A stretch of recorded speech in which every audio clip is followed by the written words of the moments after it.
Hi everybody, how are you all? I hope you're all doing well. Your old bookworm has a problem. I am hyper, like I have not been in years, but it's not always a positive thing. It actually causes me to be a little bit more irritable, short-tempered, and actually get less done because I'm so jittery that I forget things, make mistakes, leave things unfinished. Geez, I'm like the Energizer Bunny hopping from one thing to the other. Now, I know it is one of my medications causing this, and I don't know exactly which one. Yes, it is lovely to be energetic, but the crash is also less pleasant. I have fallen asleep at the table in front of my laptop and woke up with a sore back and stiff neck and so on. I really need to balance out or counteract this newfound energy. But how or with what? Do you guys have any advice? Anyway, today's royal news is again a bit of the one and a bit of the other, and maybe it is my own physical condition causing this, that I'm actually projecting my own feelings onto this scenario. But I have been extremely unsettled and nervous about the royals lately. It is like there is this aura of impending disaster or sadness or something off about them. Premonition or just my own nerves causing havoc? I honestly don't know. A perfect example of what I'm talking about is the involvement of the royals in the Ukraine-Russia debacle. Yes, we all have our opinions and our sympathies, as I'm sure each of the royals has, and like us, they are entitled to their feelings, opinions, and even affiliations. But how much of that should be on public display? We all know that the royals are supposed to be politically neutral. But of course, I'm sure back at home they talk politics just like the rest of us. Unlike us, they can, however, not go out in public and display their preferences. They cannot wear their favorite party's t-shirt or tie or wave a banner, and they cannot verbally express their preferences either. Normal, everyday folks may think this is plain silly, but there is a very, very good reason why this has to be enforced, accepted, and agreed on. British monarchs have been beheaded and assassinated in the past because of their political points of view. The idea behind the monarchy is that it is forever and a symbol of stability, whereas politics are fickle and leaders change during each and every election. Rivalry between political parties is bad enough. Now imagine having a king or queen on your side. Of course the opposition would want them out of the way, one way or another. So first and foremost, safety is one of the reasons it is best for the monarch to stay away from politics and keep their heads, so to speak. The other reasons are equally obvious. A monarch or a king is head of state, meaning he is leader of his people. All his people, every single one of them, be it male or female, Protestant or Catholic, tall or short, pink or blue. If you are a citizen of Britain or one of its realms, Charles III is your king. And as much as you don't have a choice, he does not have a choice either. He can't walk up to Joe and say, "Hey Joe, I don't like the fact that you are a male with one leg shorter than the other and an earring in your left ear, and therefore I'm not your king." No, no, no. Being the King of England does not afford you the privilege of choosing your subjects. If they live in England or in its realm, you, the king, the monarch, is automatically their king. Hence, the monarch has to appear neutral and act neutral and not get involved in party politics. The third main reason is that the British monarch is a constitutional monarch, and I wish I can flash that on every street corner in Britain, because everyone seems to have forgotten that. Anyway, the British monarch is a constitutional monarch, so he has to be able to work with whichever party is in charge at any given time, be they liberal or conservative, left or right, or anything in between. Now, where to draw the line between political and non-political issues is not always easy. Often, social issues become political issues. Moral and religious issues become political issues. For example, poverty is a social and socio-economic issue, but the moment government is called upon to act or do something about it, it becomes political. Abortion may be a moral or religious issue, but the moment government issues legislation with regards to abortion, it becomes a political issue. So yes, where do you, or then the royals, draw the line? With Charles, when he was still Prince Charles, his tad of arrogance and entitlement was almost a blessing, because one could read his motives better and easier. We eventually saw those spider letters, and no one could argue that he was indeed trying to influence Parliament and interfering with government decisions. But when it comes to William, it is a lot more difficult to gauge what his motives are, which makes his position even more precarious and treacherous. For the past few days, I have discussed the British royals' open bias, preference, support for Ukraine behind the scenes with some of my European subscribers, because I recognize and understand that as somebody born and bred in Africa, I have a very, very different perspective on this particular war. I'm not saying we are pro-Russian or pro-Putin. No, not at all. And 99% of us are anti-war. But we definitely have a very, very different point of view, and for very different reasons. Anyway, so I needed help to understand why European nations act and react the way they do with regards to the war between Russia and Ukraine. And I'm sorry to say, but I understand the words. I understand the sentiment, the principle. But for me, there is some logic missing, mostly, and I think because of my own inborn and sentiments I have grown up with here in Africa. But look, my friends, I don't like speaking politics, and that is not what this video is about. I'm actually trying to make an entirely different point.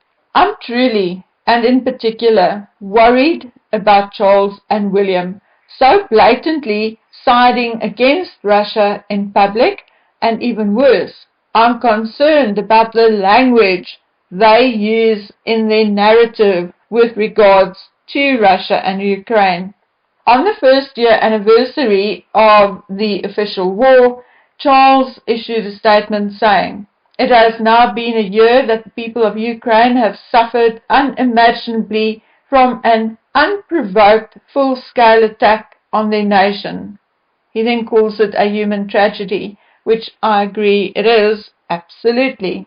But, in my opinion, the king should have refrained from calling it an unprovoked full-scale attack, because in my opinion, that remark is a loaded political remark with a measure of ignorance and arrogance. From what I have learned and read, the war or attacks were not exactly unprovoked. The war in Donbass started in 2014 already, and Putin had repeatedly requested and warned for NATO forces to move back and away from the Russian border. So yes, not unprovoked or even sudden, in my humble opinion.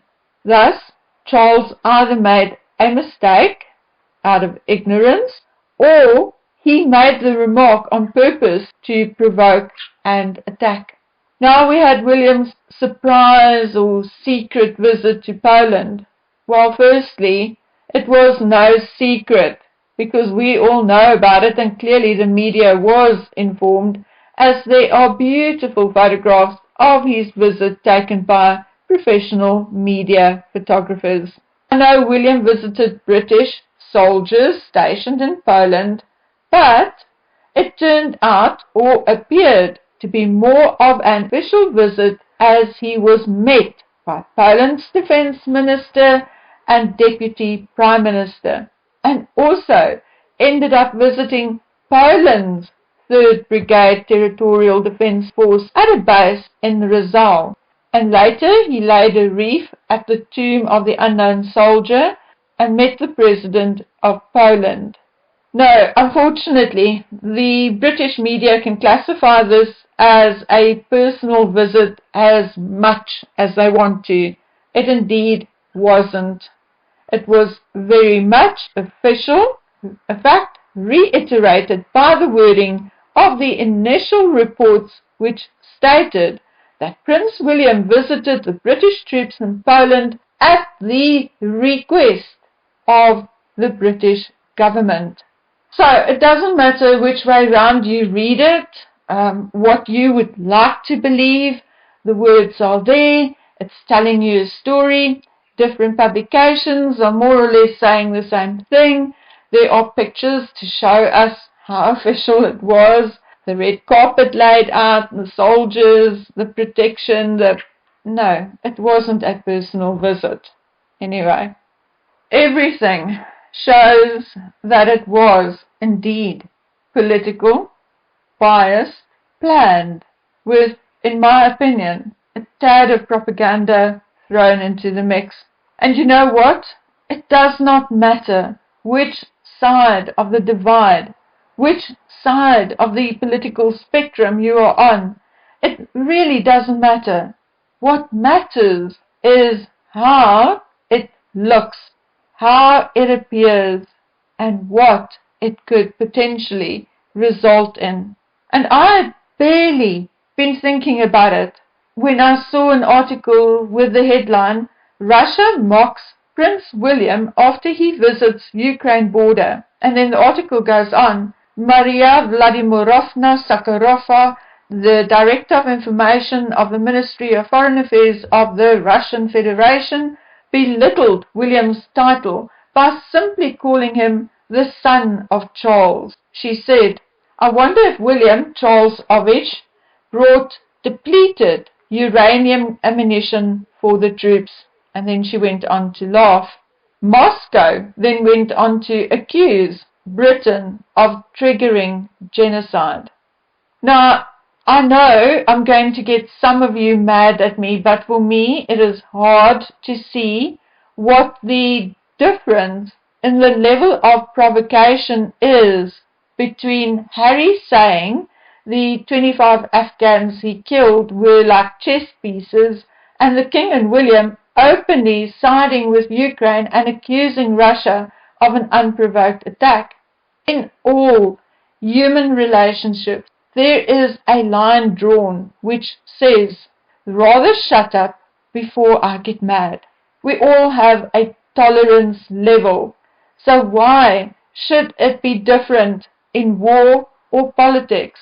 Now, about 2 hours ago, King Charles' state visit to France was called off due to the mass strikes and demonstrations across the country. The King was scheduled to arrive in France on Sunday before heading to Germany on Wednesday. Of course, this is the absolute best course of action to take, as even protesters said they refused to roll out the red carpet for British royalty at a time where their complaints and issues should be getting attention.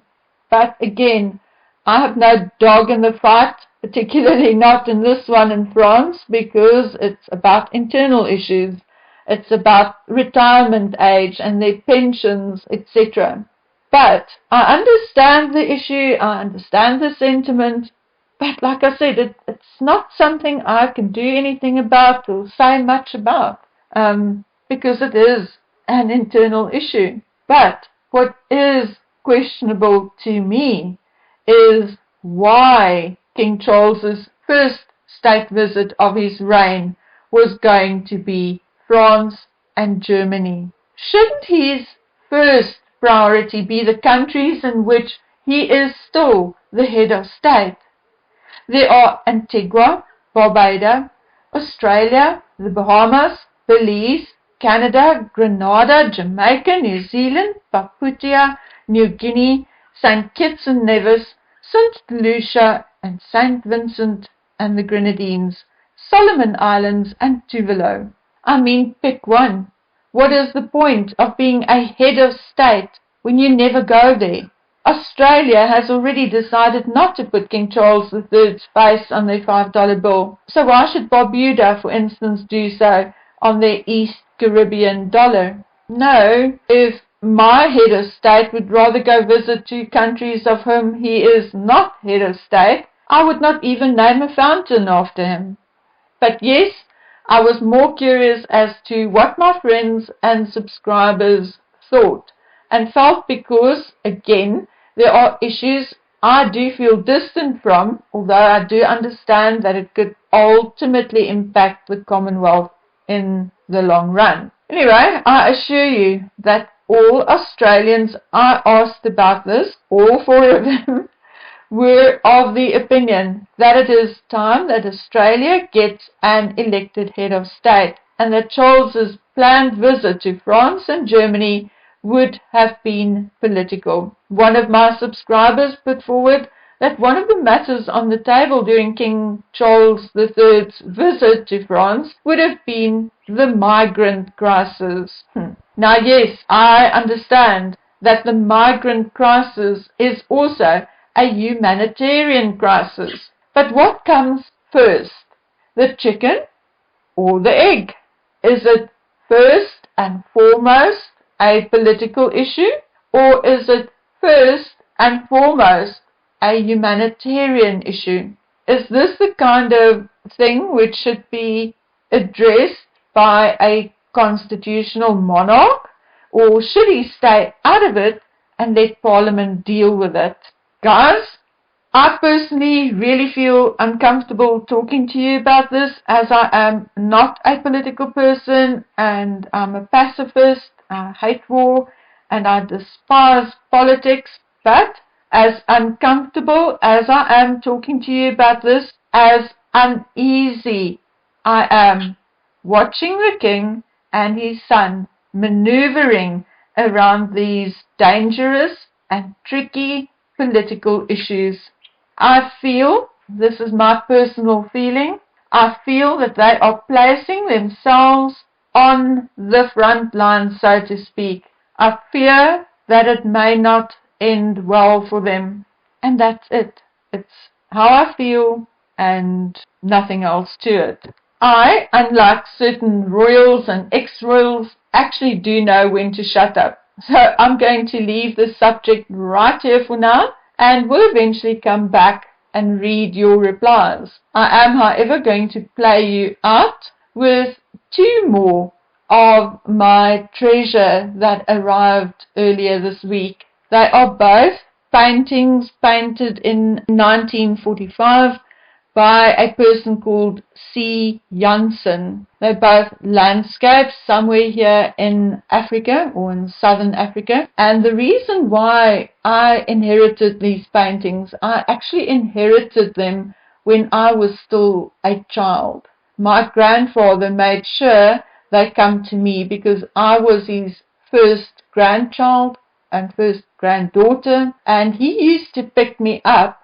and he would stand in front of one of these pictures and he would tell me exactly where it was, and he would tell me where they camped out with their ox wagon, where they made fire, where they came across other soldiers. He would tell me this entire story about this area, and that carried on since I was tiny, say 2, 3, until I was probably 9, 10, 11, 12, I don't know. But when he got sick and he lost both his legs, he wanted these 2 paintings to come to me. I was still a child, so they used to hang in my parents' home. And even after I moved out and I had my own home, you know, it feels awkward to go back and say, look, can I take these paintings off your wall and go put them in my home? So I didn't. I left them there, but with the full understanding that they actually belonged to me. And then when my father passed away and my mom moved to a smaller unit in a retirement village, we collected this. They were in storage for me for a while, and I was now finally able to get them sent over to me. So yeah, looking at them again makes me feel like that little girl next to old John Grant being told the stories about war and Civil War and Boer War and Second World War and First World War, and you know, all these war stories, and about camping out and about fishing. And he had, I don't know, I don't think half the stories were true, but he had made up all these fictional stories, fictional or not, stories about these paintings, and every story played out in one of these paintings. So that's my link to the past, and these are my inheritance from my Grant family. I hope you enjoyed that. I'll see you again soon on the next video. Bye!